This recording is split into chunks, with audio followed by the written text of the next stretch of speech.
This club also have Bute Bute Ndoma. Okwa from Otu Igbo. Man, I mean, when as youngsters, and this club was a Bute Bute Woman with the Debra Allegro Nambangwa.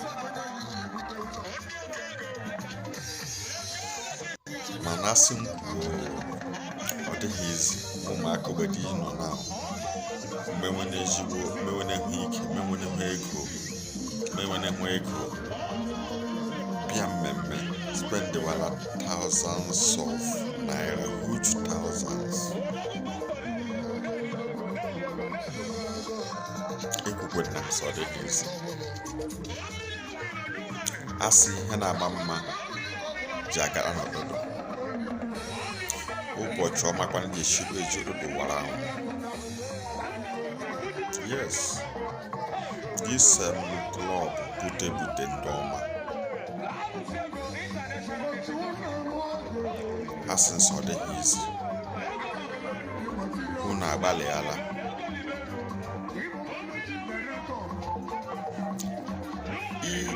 Ibia meme soon on a club, Bia meme on your tune.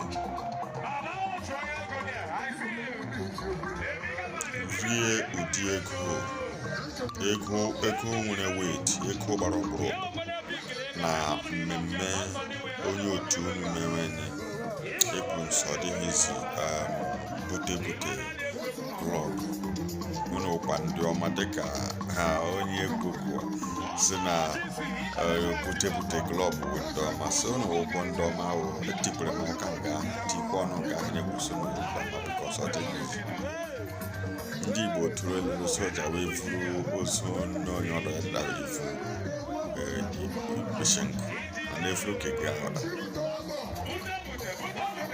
ilu ma ole ebe ọ na-aga ilu m ga-asị ọ dịghị ezi ifufu ụdị ego ya na onye hiwefara ya na ọdịghị ezi mana onye na-eji ihe ma onye na-awụ ya mere ya ahụ ya azụ obere dịka yes, because as a give you what you for. Ya for program so to na fibe. Give one lewen or the legacy with as open campaign 400,000.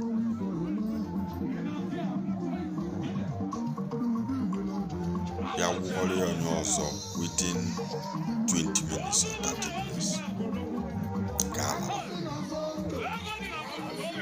My brother Derek is